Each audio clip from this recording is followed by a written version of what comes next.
এবং আমি ভালো লাগছে এটা দেখে। একসময় তারা বলছে কবিতার মধ্যে কোনো রাজনীতি থাকতে পারবো না, আমাকে নিন্দা করতে ফরাদের কবিতা ভালো না, কেন ভালো না?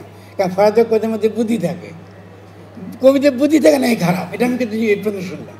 তো তারা বলে তরুণরা তারা বুদ্ধিহীন কবিতা লিখছে, তো ভালো, এতে আমাদের কোনো লাভ হয়নি। তো আমি মনে করি তারা যে নতুন যে ভাষা তৈরির চেষ্টা করছে, এই ভাষা তৈরির চেষ্টাটা অব্যাহত থাকুক, এটাও কিন্তু যেন আমাদেরকে অবদানটা রাখে। কিন্তু সে ভাষা তৈরির চেষ্টাটা যেন জবরদস্তি আরবি ফার্সি শব্দ ঢুকিয়ে দেওয়া না হয়, আমরা এখন নিন্দিত হব। আমাদেরকে শব্দগুলোকে ব্যবহার করতে হবে কাব্যিকভাবে, যেটা আমরা রুবায়েতের কবিতার মধ্যে দেখি।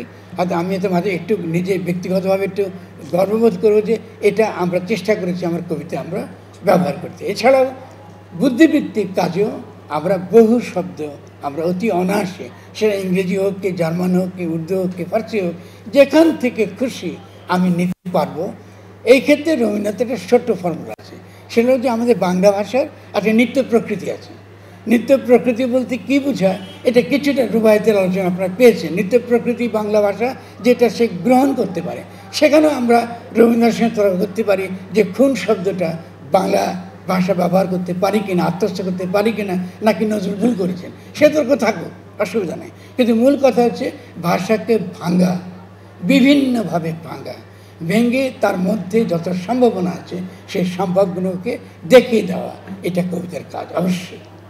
এবং ইন্টারেস্টিং হলো এই ক্ষেত্রে কবিতা এবং স্লোগানের মধ্যে অদ্ভুত একটা মিল আছে। এই দুটোই কিন্তু ঠিক এই কাজটাই করে। এবং স্লোগান যে কাজটা করে, তার যে স্লোগান দেওয়ার পদ্ধতি, সেটা হলো প্রথমত স্লোগান গুটেনবার্গ টেকনোলজি, মানে লিখিত মুদ্রিত ভাষার বিপরীতে শ্রুতি এবং কণ্ঠের কাছে আবার ফিরে যায়। আমি যে এই লেখাটা পড়ছি, আমি কি চোখকে আমি কান বানাচ্ছি, চোখে পড়ে পড়ে কানে শুনছি, এতে আমার কিন্তু ইন্দ্রিয় আগের জায়গায় নেই। আমার ইন্দ্রিয় ব্যবহারের একটা পরিবর্তন ঘটছে। কদিন পরে আমি কিন্তু বুঝি না আমি কী করে কানকে ব্যবহার করতে হয়, ভুলে যাই। আমি ভুলে গেলে একমাত্র স্কোপিক, মানে যা দেখি এটাকে সত্য বলে মনে করি, যা শুনি কল্পনা করি তাকে আমি অবাস্তব বলে গণ্য করি। ফলে শ্রুতি এবং কণ্ঠের জগতে, যে জগৎ, সে শ্রুতি এবং কণ্ঠের জগতে প্রথমত কাব্য আমাদেরকে সেই জগৎটা দেখায়।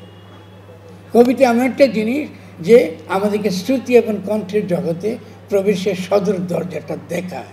যে কারণে পৃথিবীতে এমন কোনো অলিয়া আউলিয়া, এমন কোনো নবী রসুল আসেন নাই, এমন কোনো ধর্মগুরু আসেন নাই যিনি কবি নন। কারণ কাব্য আর ওহির মধ্যে পার্থক্য খুবই ক্ষীণ।